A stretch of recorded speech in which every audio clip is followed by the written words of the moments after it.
Welcome to Sports Talk with Steve Jones, the daily talk show with the voice of Penn State football and men's basketball. You never know what special guest may stop on by any given day. Now here's the man of the hour, Mr. Steve Jones. Great to be with you on a sunny, warm, actually, 37-degree. And somewhat not super snow-covered ground of Happy Valley, as a matter of fact. I made some changes. Oh, I made some changes. To Columbus? Yes. So we'll start with this. This is, I think, as compressed a schedule as I face here in the next 9 days. Like, I announce a ball going in a hoop, okay? Mm-hmm. Not always. But I announce a ball going in a hoop. Sometimes. Or I announce a ball going into the end zone, okay?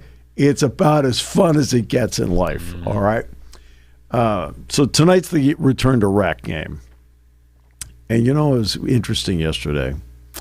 I'm at practice, and I see three guys, and I'm seeing almost 7,000 college points scored between the three guys. Joe Crispin was at, 1986. Okay, so he's 14 points shy of 2,000 in his career.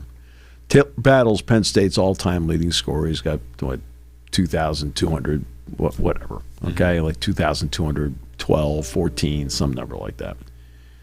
And the color analyst for the game was at practice yesterday, Calbert Chaney, who was the Big Ten's all-time leading scorer with more than 2,600 points. Not bad. So I'm sitting there yesterday afternoon, and I must have talked to Chaney for about, half an hour, 45 minutes, because we were reminiscing about the 93 game. He played in the game, the double overtime game here. And he's like, God almighty, he says, they played zone against us. We couldn't crack it. He says, I said, well, yeah. I said, and the thing is, I said, you beat them by 48 the first time. He said, Steve, we were cruising through everybody. They beat Michigan twice that year. There's one thing about the Fab Five that people don't realize. They made the Final Four twice as a group and never won the Big Ten championship. In fact, they didn't even come close to winning the Big Ten championship. That's the odd thing about that group.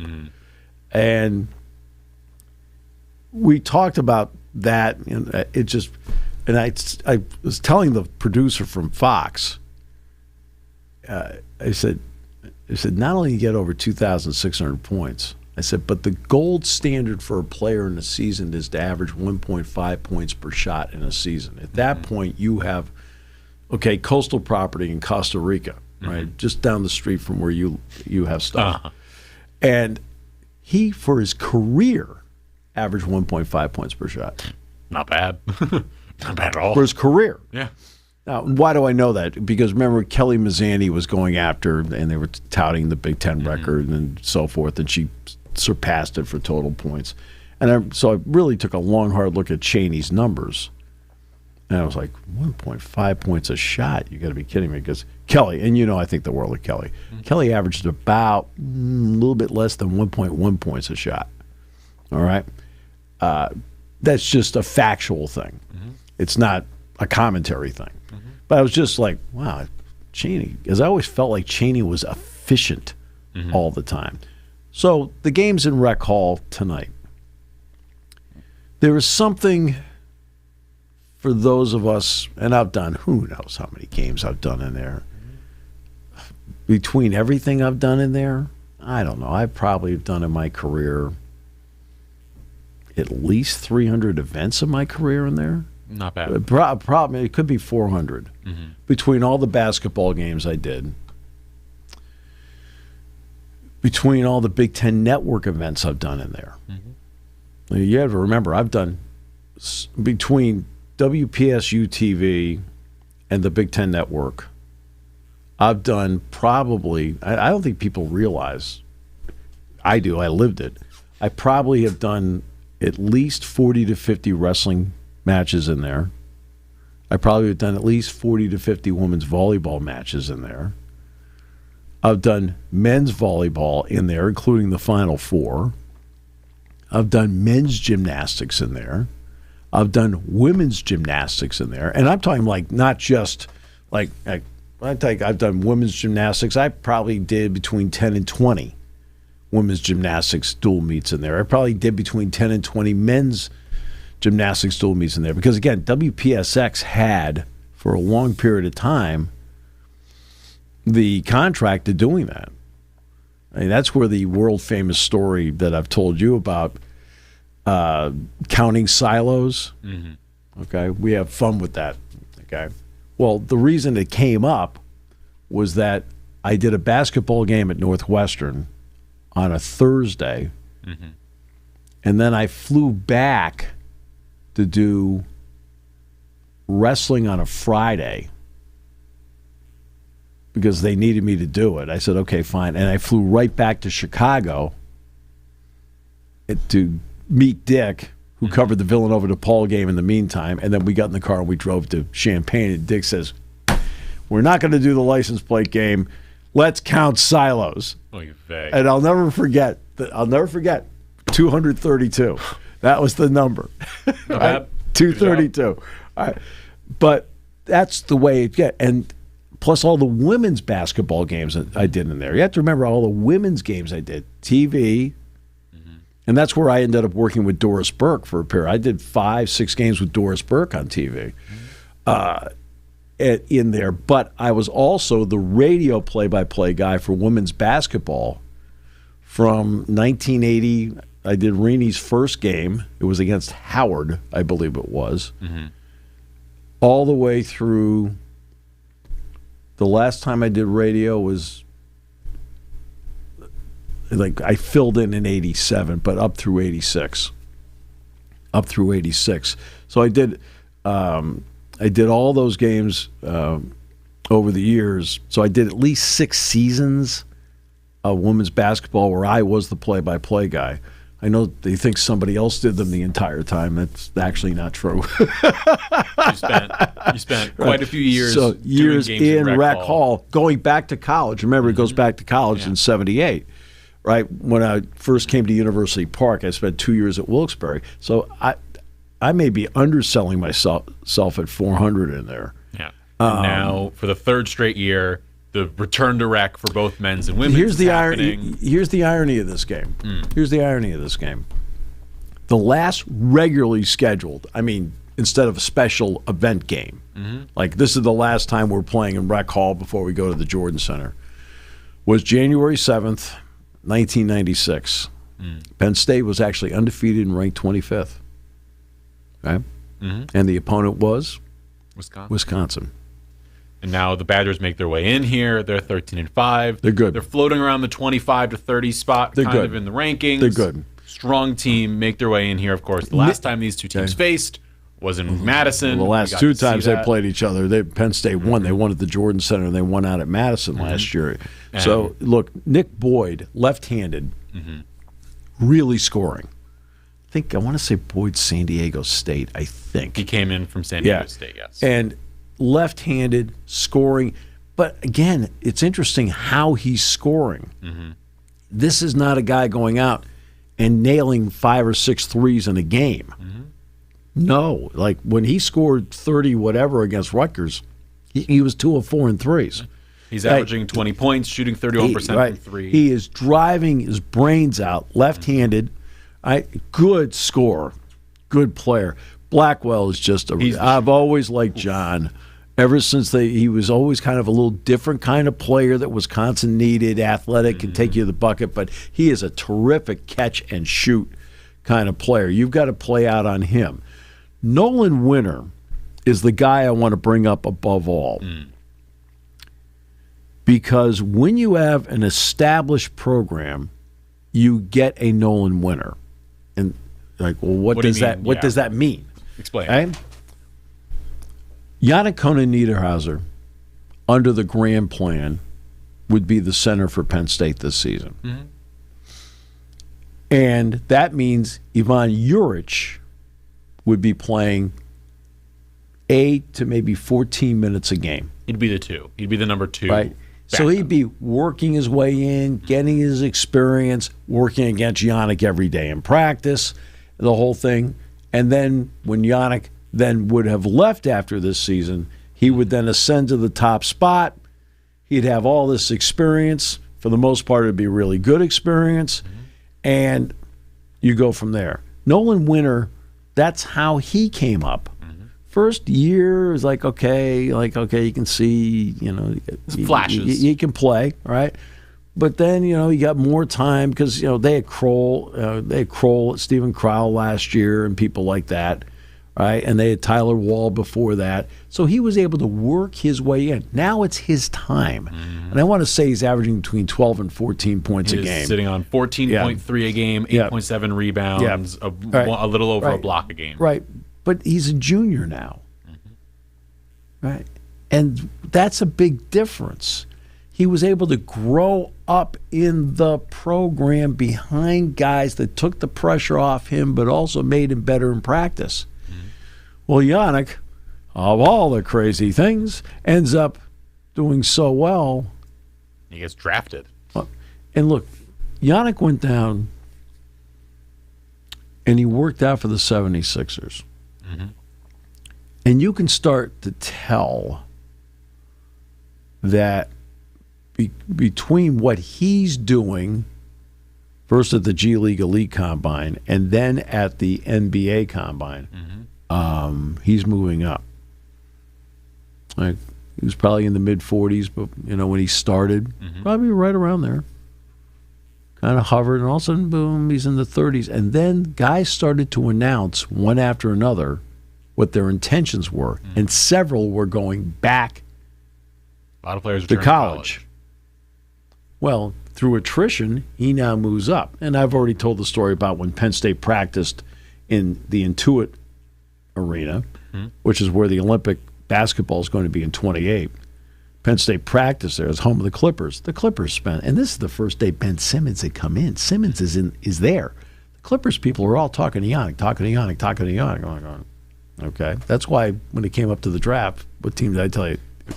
Call it Clippers. And now he's... But he went and worked out with the Sixers. Now, this is how nice this kid is. Yannick is a great kid. He comes back and talks to Mike. He's in tears. Mike's like, hey, you got to go. You got to go. But see, that's the difference when you have a program where you're trying to build it,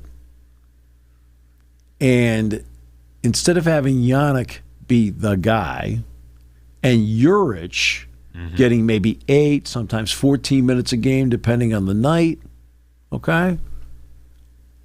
Ivan has to play 30 to 35 minutes a game. And so he's getting on-the-job training. And you know what? He's a really good player. There's so many good things you see in Ivan Juric. But you see what I'm saying about, I'm looking at Nolan Winter. And he comes in almost and not as the finished product, but as a guy who you can trust because he's had time to build himself to be like, oh, I now know what I'm doing all the time. Ivan Juric should be Nolan Winter, okay? In terms of the development part of it. They're different kind of players, but the development part of it. Instead, Nolan Winter was never thrown into the breach. He was always worked into the breach. Ivan has had to be thrown into the breach. See, that's the difference, in the building of a program. Hey, and you don't think every single person here isn't thrilled for Yannick?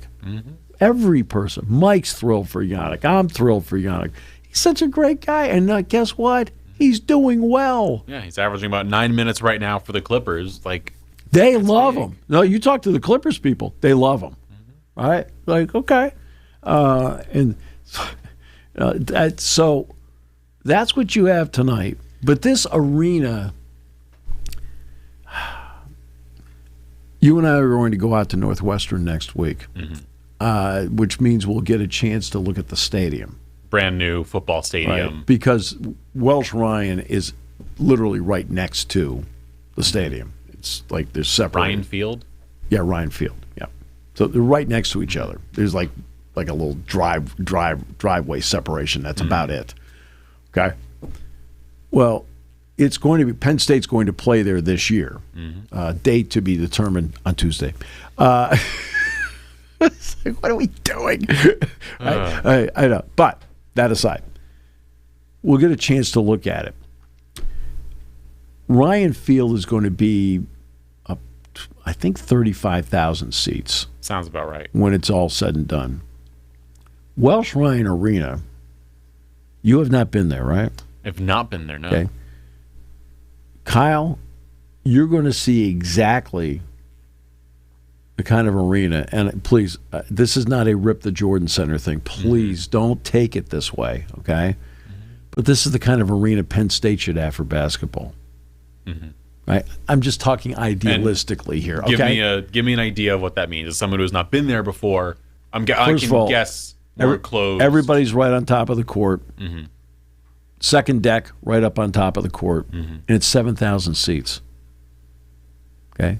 Now I realize that this other part, the Jordan Center at being 15,000 seats, allows them financially to bring in the concerts and big name acts that they've had here.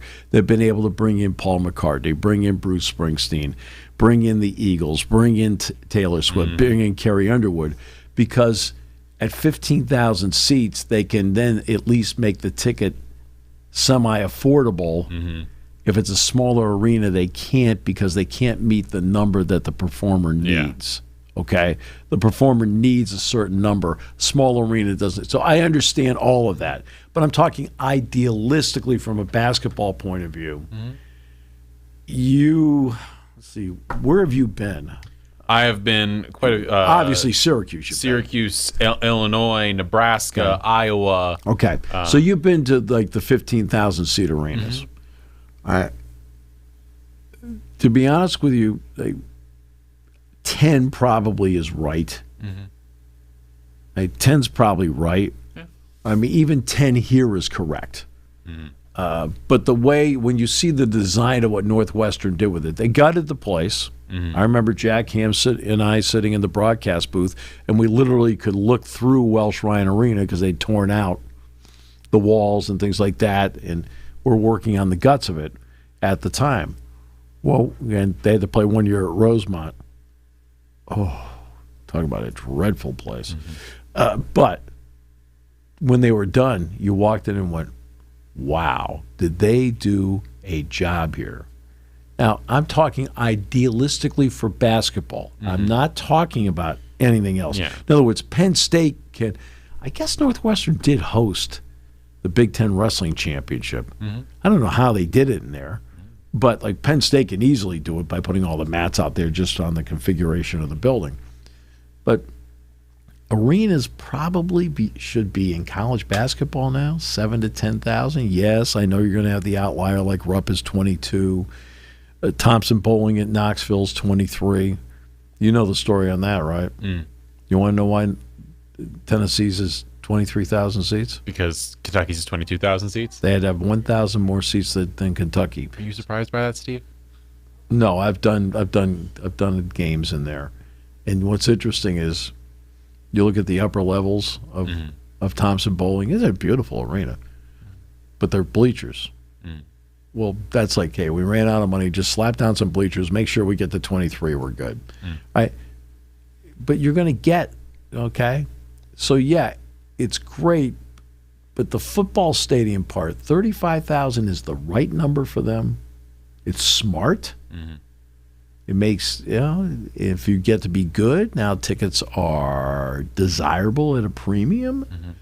Same thing in basketball. There's 7,000 tickets. Okay. So that's what's coming up. So now we go back to Rec Hall. So now to Rec Hall, same thing. Rec Hall was, Calbert Cheney's talking about it with me yesterday. He says, geez, Steve, he says, God, we throw the ball in. He says, our feet are touching their feet on the sideline. Yeah, that's the way it was. The end zones were never great at Rec Hall. They're like a little bit too far back. I'd like to see them like right up on the court. I mean, but you can't. I mean, you do what you do. And so tonight, Wisconsin comes on into town. So you mentioned It's a Nick whiteout. Boyd. It's a whiteout. Nick Boyd is gets downhill, drives the basket. He's a left-handed. He's also left-handed. Mm-hmm. And what does that do for someone who's defending him tonight? Like you got to defend it instead of normally you're used to defending right-handed people, right? You know, I mean, there aren't people out there who are left-handed.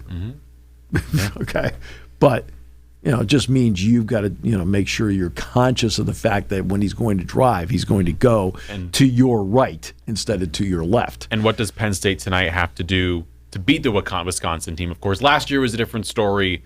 Penn State played incredibly well in Madison, and they shot the ball incredibly well, and they got a fast break. DeMarco Dunn played great. Ace played great, and Yannick was the best player on the floor. But tonight, different team, both sides of the ball. Okay, one. Okay, I'll flip this around a little bit. No, I'll just do it in order. It doesn't matter. You have to hit some threes tonight, right? It goes back even in the summertime. I told everybody this is a team that's going to have to take 30 to 35 threes in a game. They're going to have to hit a dozen to 15. They need to hit a dozen threes tonight. Start with that. Inside out basketball becomes important. Okay, Mike showed me the stats on when they get no paint touch, lane touch. Okay, no lane touch, what their points per possession is. He then showed me what when they get one lane touch in a possession, how the points per possession go up. Makes sense. It's below one. I'm not going to give you the exact number. It's not good. Right. It's below one when it's none. It's actually above one when they have one. When they get two, it's up over 1, 2 something. I mean, and that's incredible. So they need to get the lane touches in combination with good open threes. And most of their threes have been open. You've got to hit them. That's one. Next, you've got to somehow do an exponentially better job, and I don't care if you got to throw them out of the way to do it. Get more rebounds. Penn State's perimeter defense, which was weak early in the season, actually, believe it or not, is better now. It's better now. But they're not getting the one-and-dones. When they get the one-and-dones, secure, get out of the way. I don't care if you got to throw them out of the way. I don't care if you foul them. Right? Grab the rebound, right, to make it A, one and done, and B, to get you running. Run. This is not your father or your grandfather's Wisconsin team that would average about 50 to 60 possessions a game. We always used to refer to it as football on wood. There's 73 possessions a game. They've been over 80 points a dozen times this year. Right? They want to move, but they also give up a lot of points. They also give up a lot of points. 87 to Rutgers. They gave up 75 to Wisconsin, and 88 to Michigan, which they beat, but high-scoring affairs across the board. Right, and that's how they play now. They play up-tempo, move, but you have to go out there. Tempo teams don't like to be run on. Run on them. But that means that you got to grab the rebound first. You cannot run until you get the rebound. You've got to be able to make sure you get as many one-and-dones as possible and then get moving. Because Caden's back, he's playing. Freddie's moving way better now in a week than he did last week. I mean, it's not even close. And that's how you have to be able to play the game. And you're going to need Dom Stewart to do what he did on Sunday. Dom hit 3 trays on Sunday. How many times have you heard me say, if they can just get 3 trays a game out of that guy, what a difference it would mean? And he's a shooter. Yeah. He went through a prolonged shooting slump. And now he broke out. Yeah. And that's big because that makes a difference, and that's how they have to play tonight. And hopefully, and it's a nice enough night. There's no issues with weather or anything like that, and hopefully the crowd responds and they're out there. And you mentioned rebounding, and something I wanted to bring up is so an issue this season has been rebounding. You said getting out and running, And you've seen rebounding-wise in this team right now, current averages, we've got Ivan Juric around a little over 4, Caden Mingo just about 4, same with Josh Reed, and then Tibor and Freddie around the 3 mark. Then you look at, let's compare it to last year's team just as an idea. Yannick was at 6, Nick Kern was at 5, Zach Hicks was at almost 5, Puff was at 4.5. All of them were out rebounding this team just purely with them. Right. That's a big difference because it felt like a chunk of the offense for the 24-25 Penn State team was they get a rebound, they pass it, Ace, DeMarco, Nick, Freddie, they're running, they're pushing it, and all of a sudden you look up and they're halfway down court and they have a 2-on-3, which at least gives them a chance of something, and then someone else comes down and then it's a 4-on-3 before our defense because Penn State is a good fast break team when they get out of the break. Caden is one of the best finishers. He's incredible. He's a really good player. He is a really, really good player. Mentioning good players, it was talked about today by Cam Johnson on the Old Man and 3 podcast, which he now co-hosts, took over for JJ Redick. He talked about Puff. He talked about his brother Puff going to court to get eligibility to come back to join Ohio State immediately for a 6th year. He talked a bit about it on social media. If you want to see the clip, you can go over there to our socials, Sports7MM on Twitter. The clip is over there of Cam talking about it. But how big is it for this team this year, for this Penn State team, to have the ability to, I guess, bring energy?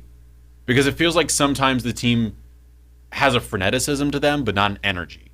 And you watched it in that game in 2024 where Penn State beat Illinois in Rec Hall. There was an energy they had down at the end of the game that won the game for Penn State. That's older players.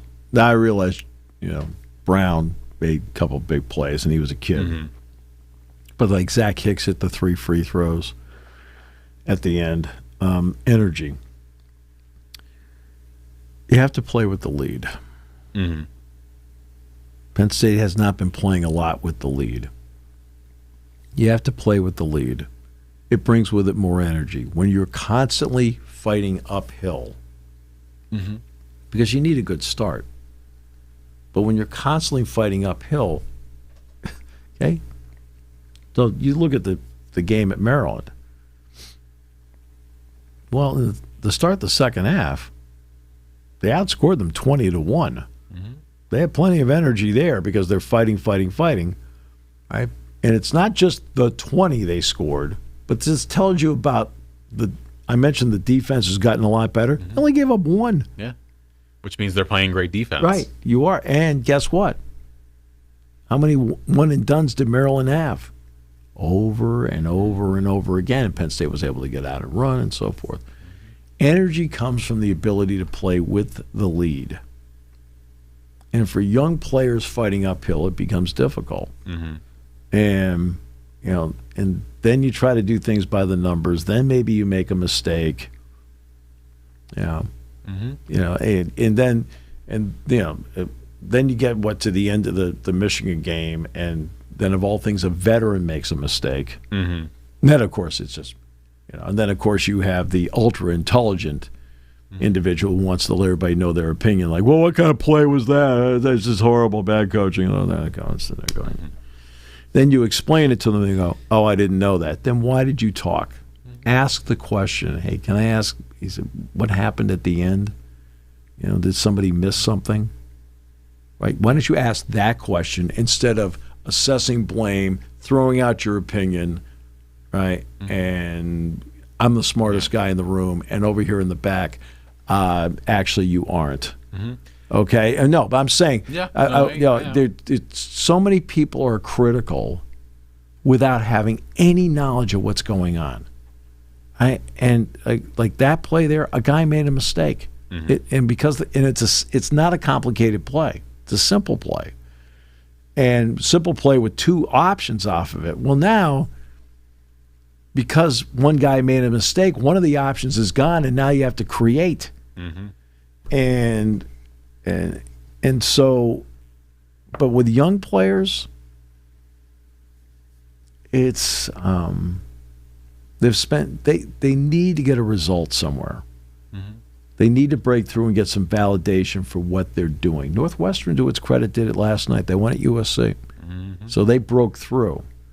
Now, they've got a veteran in Martinelli who's averaging over 23 points a game. Currently tied as the leading scorer in NCAA alongside Dior Johnson. Right. I mean, so they've got that guy they can lean on with their younger players. Penn State doesn't have that guy they can lean on to do that as younger players. The younger players have to do it themselves. They're going to start 3 freshmen again tonight.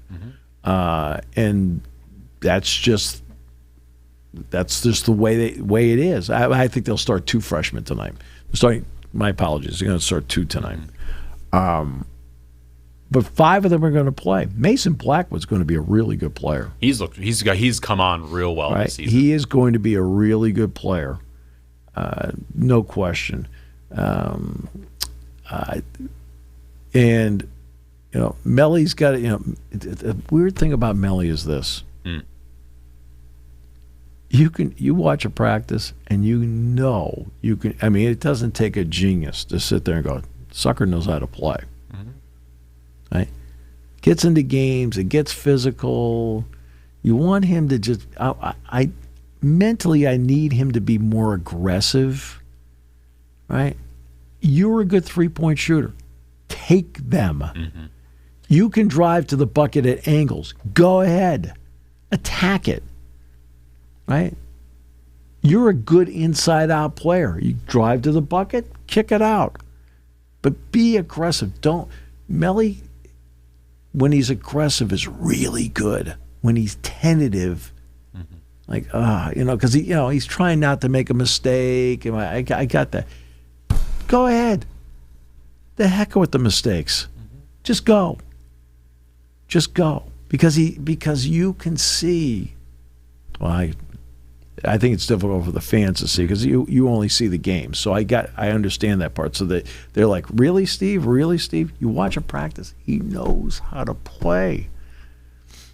Hey, he's got some great instincts as to how to play.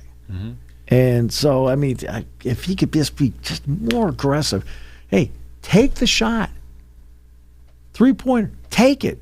I mean, Urich. I want Urich shooting threes. Go ahead, take the shot. If you're open on the rotation, that's yours. Don't think. Just go. Yeah. We spoke about, or I mentioned Puff. He is the latest, or one of the latest, in the players being granted TROs to be able to turn to the NCAA to play basketball. The most recent case. And by the way, Penn State, Mike talked to him last year. Penn State wanted to keep him. He said, whatever you need from us, whatever. But there also gets to a period of time where, it's taken so much time, you fill your roster out and you go from there. So he gets the temporary restraining order. He has not played yet, by the way. He has not played yet for Ohio State, but he. But they also have 2 guys out right now. Chason's out, and the other kid, I'm trying to think. They have 2 players out. So he might be able to actually, with some more practice, I mean, he could play Monday night for all I know. They've got to play Michigan tomorrow. Yeah. Okay, they have to play him, but he has not played yet. No. But everybody's going to court, and for whatever reason, and I'm confused as to why, they keep getting it. And again, I think the world of that guy. So I'm happy for him. Puff was incredible. I love him. Absolutely. So I'm happy for him. But some of the stuff doesn't make any sense. So this is what I wanted to then bring up. So the first person to kind of test this in basketball was James Nagy, who was drafted 31st in the 2023 NBA draft, was cleared to play college basketball in December despite playing in the Summer League and in the EuroLeague with FC Barcelona. Then, coming up just this past week, Charles Bediako from Alabama, who was drafted in the 2023 draft and signed a 2-way with the Spurs, was granted a TRO on Wednesday to allow him to play for the Crimson Tide. Did he play? Never appeared in an NBA game. He played 2 NCAA tournament teams with Alabama. Did he play in the G League? I believe I don't think he did. But what I do know is he was drafted.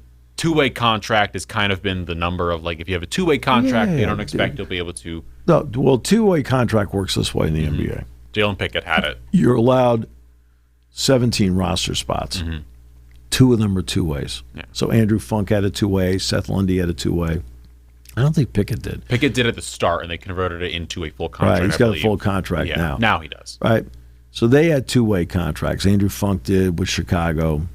Seth Lundy with both the Clippers and the Hawks, and Josh Reeves did with the Dallas Mavericks. That means there's X amount of games that you have to play for the big club, and there's X amount of games that you have to play for the G League team. And there's a hard cap on the amount of games you can play Exactly for the big right. club. Exactly right. So your contract goes from you get X amount when you're playing in the G League, now you go to the big club, you get more, then you go back and you're back to your old salary. I mean, that's how it works. So it's a pro contract. If the guy played a game in the G League, in my opinion, he should not be eligible. If he didn't play any, but did he receive money from the Spurs? In other words, was there a signing bonus? Was there something in there, right, that makes him a professional at that point? Then I think he should be ineligible. Now, as for the player at Baylor, he's drafted, but he played over in Europe. Actually, I have no issue with that. James Nagy. Right? James Nagy. I don't have an issue if he played exclusively in Europe and never played an NBA or G League game, because there are players from Europe. Look, I mean, you don't think Melly and Tibor and these guys, okay, they played in in leagues. So I have no problem with Charles that. Bediako did play 3 seasons in the G League. He played 11 games for the Austin Spurs. Then he should be ineligible. He played 16 for the Grand Rapid Gold, and then this past season for the Motor City Cruise. Okay, but that means he's ineligible. Okay, he should not be allowed to play college basketball. If he had not done it, and he went and played in Australia or played in Europe or something, whatever, I actually have no problem with that. Right? But if you're playing in a U.S. professional league, which is the G League, which means, guess what? You are now eligible to be called up to the big club. I mean, to me, it's the equivalent of playing AAA baseball and deciding you're going to go back to Penn State and play. No. You've made your decision, your choice. He chose to turn pro. He chose that. That's fine. That's your decision. Right? You have to do what you think is best for you. But there's no going back. Because of that logic, I also don't think Najee should have been able to come back, because he got drafted. He chose to turn pro. He got drafted. Then he decided when he got drafted, I'm going to go to Barcelona instead. Right. I think similarly ineligible. If you go to the draft and you get drafted, like a lot of these guys are. Well, you make that choice. Yeah. The choice you have to make a choice. Probably back in 23, it might not be. It might be the same as it is now, where you've got 3 weeks before the draft where you go in or out. You made your choice. You're done. You're finished. Okay? You want to know why? Because you chose to do it. Okay? And these guys want givebacks. I know there's been a couple players who they've been talked about as possibilities of players who were on the weird like G League Ignite team who are trying to then go to college. I think that's the only spot where I can say there's a weirdness with that one, because the G League Ignite wasn't a pro team and was basically meant to be the other pathway for a Scoot Henderson or someone. It's supposed to be a non-college developmental team. It is now no longer exists. Right. But I think that is the only case where I would be like, if you were on that G League Ignite team as I think there are 2 guys off that team that were top 5 picks. Scoot Henderson, Jalen Green. Yeah. So if you're one of those guys, and you had gone there and then college after that season, okay, but to me, but this is getting I'm out sorry, of hand. there are no give backs. All right? You made your choice. Hey, it's your decision. If it didn't work out, it didn't work out. We're getting to the point, and I'm not going to sit there and pretend that I'm some sort of legal scholar here. People are trying to wonder what kind of scholar I am, but I'm not going to pretend I'm a legal scholar. But I know sports. And I'm wondering if the judges making these decisions, if they know sports. It's a good question. I mean, it's more than just the law. It's sports. Mm-hmm. There's college, and I know you get money in college now. I know that, we all know that, right? And then there's absolute professional leagues, which, by the way, fall under collective bargaining and everything like that. This guy plays 3 years in the G League. Mm-hmm. He's probably making less in the G League than he's going to make in college. But he chose to do that. You make your decision that I am now done with college, I am going pro. I mean, in other words, Yannick, I entered the draft. Mm-hmm. Say Yannick doesn't get drafted. Well, under the rules, Yannick's not coming back. No. Okay? He's not. Now, it turned out he's a first-round pick, so it worked out great. But if I hear, like, what gets me over and over again, I heard this for years from people. Guys make their decision, and they don't get drafted. And sometimes it's as many as, now it's not as many anymore because more just make a decision to go back. But it used to be about 150 to 200 would be declare and get nothing. Same thing in football. He's an undrafted free agent. Oh, they should be able to come back. Stop it. Okay? You're not here to protect them. You're not here to protect them. That's okay. Stop being the protector, right? Because they made essentially the wrong decision. Yeah. It's not your job to protect them. It is their family's job to protect them. It's their agent's job to figure out what to do with next to help them out. It's up to them to take care of their own business and figure out what to do next. You made the decision. You're done. Think about your job. Okay? So just say tomorrow, Kyle, you decide, I'm going to Detroit. Big station's going to offer you a job there, boom. Right? And after a couple months, it doesn't work out. Well, if you're coming back here, we already filled your position. Are you coming back? No. The odds are long. Yeah.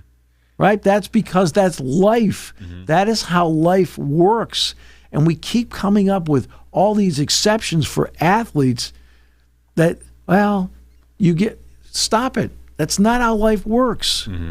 Okay? Could you eventually come back? Of course you could. But a position would have to open up here, and it may not be the same job you had before. In Charles Bediaco's complaint, he said he would have stayed at Alabama had he known that revenue sharing and NIL opportunities would be available for him in the future. Nuts. He also cited injuries and his struggles to find a spot at the next level, a.k.a. not appearing in any NBA games, in his request to play college basketball again.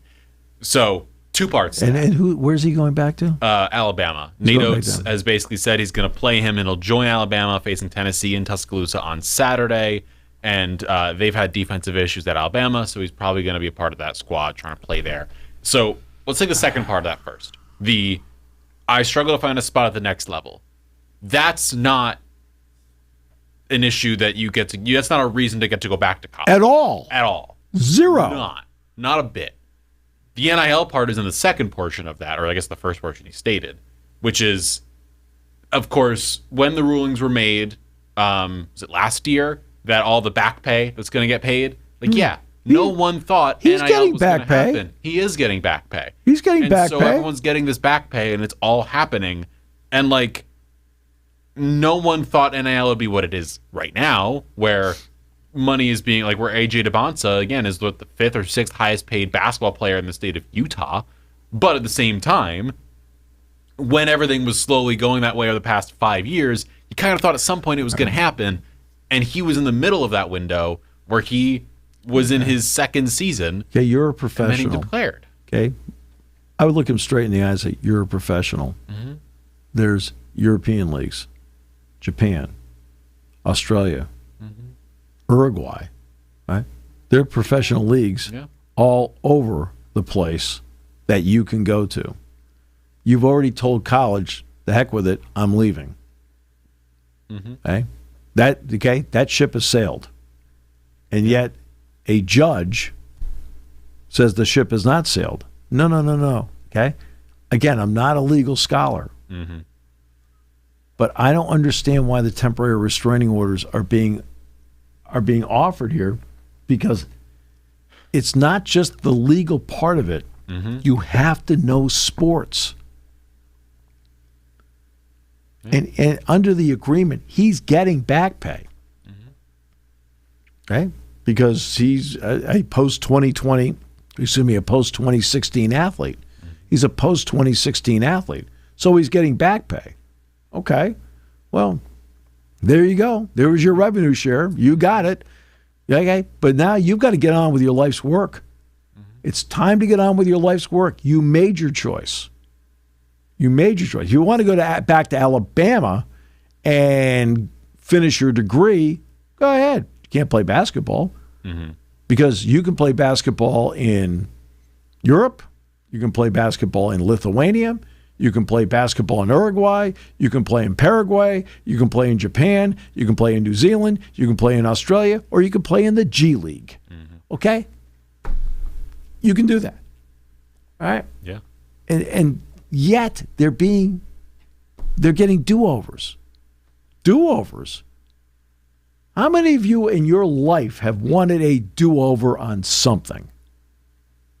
We all have wanted do-overs. In fact, Kyle would like a do-over on hosting this show. I'm currently just kind of scrolling through the names. But do you see what I mean? Does it make sense to you? It does. And I'm looking through the players that are the best players right now in EuroLeague, for example. Because some of them are draftable. Some of them are apparently, some of them are draftable. But you've also got players who did not make it in the NBA, like Charles Bediako saying he didn't, but have found paths to success in EuroLeague. So, of course, the best player of the past 2 years was Nigel Hayes-Davis, who I believe played at, was it Wisconsin or Indiana? He did.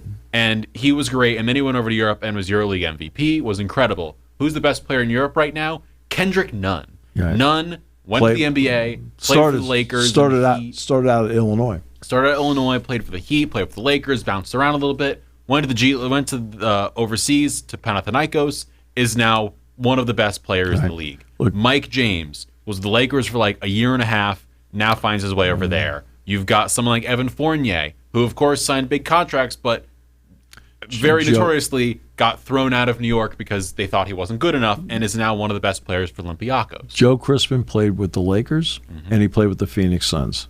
But he spent the vast majority of his career playing in various countries in Europe. Glenn Secunda, who lives over here in Bollesburg. Glenn had a long European career, right? Never played in the NBA, had a long European career. Pete Lisicki spent the vast majority of his time playing in Italy. And in part because his grandmother was from Italy, so he didn't qualify as an American. They found a loophole, right? And Pete played there and had and did well. Tyler Smith, who now lives here in State College, wrote a book, and I'll bring it in for you, for you to read it. All the places he went to play pro basketball. Ed Fogel played in Japan for years. It was great. Ed came back last year. His daughter's going to Penn State. Okay? But Ed played over there. Now Ed lives back here in the Philadelphia area. Okay? And then, who was the head coach of Japan's national team for the Olympics? I do not know. Penn State's Tom Hovass, who led the Japan women's team to the gold medal final in 2021, right, in Tokyo against the United States, and then they moved him to the men's team. Tom Hovass played at Penn State, played professional basketball for a long time in Japan, and has stayed there, right? So these guys all found the ability to play professional basketball someplace else. John Harrah's doing the circuit right now. I'm sorry, this does not cut it with me. And I think that I want the legal system to understand. Of course, I want them to do things by the law. That's their, okay? But you can't just make judgments, okay? You have to understand what you're making a judgment for. And to me, you have to understand, you have to understand sports. So I will go back to the Alston case, which was a 9-0 decision. Mm-hmm. But the opinion was written by Brett Kavanaugh. Brett Kavanaugh knows sports, right? He knows sports, coaches it still, right? And like, well, what do you mean he knows sports? I just saw Johnny Holiday. Mm-hmm. Johnny Holiday has been, aren't they close? No, but they've been friends because Johnny's granddaughters, Brett's daughters, right? Mm-hmm. So they've talked a lot. Brett knows sports. So when he makes the Alston decision, he is doing it not just from a legal standpoint, but he did it from an understanding of sports, right? And that was now the other 8 agree with him. Okay, it's the NCAA. I mean, just getting one justice would be a major upset. But you see what I'm saying? Right? You have to have that ability to do that. That's why when we talk about congressional intervention with what's happening with NIL and so forth, when I see certain names propose a bill, like let's say Chris Murphy of Connecticut. Chris Murphy loves sports and he's into sports, right? I'm not here endorsing anybody for anything. But for example, I've talked to Governor Shapiro. Governor Shapiro knows sports, just like Governor Rendell. Rendell really knew sports. I mean, for goodness sakes, he was doing the Eagles post-game show. But he knew sports, okay? And I think that in your decision-making on a specific major business like this, you have to have the ability to understand the legal side of it, but also what you're ruling on and the effects it has on others. This ruling to me means anybody in the G League that has not ascended to the NBA can go back to school. Really? That left early. The left early has eligibility remaining. Now, this will be Puff's 6th year. And the case that his brother Cam made on The Old Man and the Three was that Puff had missed quite a few number of games. That's right. And that's not incorrect. They have brought up in court that other players had missed less games and got reinstated like that. Well, Puff got to 12 games here last year. So let's just take about here. He got to 12 games last year. And I knew they were going to attempt to get a 6th year. Right? And Penn State was like, hey, go for it. Well, and Penn State filled out all the documents for him. Penn State actually did a lot of documentation. Cam on the podcast said they started in February, which means it was the middle of the Penn State season. I think I mentioned in February. Well, I did not mention in February last year because they didn't really want to talk about that he was out for the season. Well, I knew he was out for the season. I think privately I told you they had filed for it. But then I think when the season was over, I mentioned that he had filed. And I knew that it had started in February because he told me. Okay, I don't need sources. The guy told me. Okay, so they're going along. We'll see. And then finally, it just kind of faded into the sunset because you knew that they said no. Well, So I mean, we'll see. I mean, you think the world of the guy. I'm going to be happy to see him on Monday once I get there. And going over now to wrap up the show, the NFL, the coaching hirings, coaching firings, and positional hires. Something interesting has been going on with a lot of different candidates. They've been pulling their names out of different spots that have been open for head coaching opportunities. Yeah. Of course, 4 have been filled so far. Jeff Hafley is with the Dolphins. You've got Kevin Stefanski, who's with the Falcons. Okay. Of course, John Harbaugh with the Ravens. Can I start with this? How often have you heard me tell you this? Normally in the pros, and a lot of time in college, if you have a disciplinarian, you want a player's coach. If you have a player's coach, you want a disciplinarian. Flip it. If you have an offensive coach, you go next for a defensive coach. That's what everyone's doing. right? How many times have I told you this over and over again? Right? So Raheem Morris, defensive coach. Kevin Stefanski, offensive coach. Mike McDaniel, offensive coach. Jeff Hafley, defensive coach. Right? Right? Kafka and Dable, offensive coaches both. Right? Harbaugh's not. Right? It's amazing how they go the other way. That's why I think Saleh with the Titans. Right? Saleh goes to the Titan, defensive coach. That's why I'm going to be interested to see what the Bills do, because McDermott's a defensive coach. And, of course, the hot rumor out there is Brian Daboll, because he's an offensive coach, and he's got the history with Josh Allen because they played well together. And guess what? Brian would be a good pick. Yeah. He would be. The question would, see, the guy I keep wondering about what's next for him is Joe Brady. Right? Joe Brady has been interviewing with a lot of locations, and him and my most interesting person in this coaching cycle has been Mike McDaniel. Because, of course, McDaniel has interviewed for a lot of head coaching positions, but it came out about a day and a half ago that he basically accepted the Chargers job, told the Browns no, and in that said, I'm going to the Chargers unless I really want to take one of the other head coaching jobs and they offer him the position with the Raiders or with the Ravens. Of course, the Ravens have Lamar Jackson. The Raiders are getting the first overall pick, and it's probably going to be Fernando Mendoza. So you've got those two options, and Mike McDaniel then opted for the Chargers. Other head coaching people who some thought would get jobs were what's his name with the Washington football team, the Commanders, the offensive coordinator. Was it Cliff Kingsbury this past season? Yeah. So he was a hot candidate. He got let go from Washington in a weird thing at the end of the season. Right. There was rumors of him interviewing for jobs.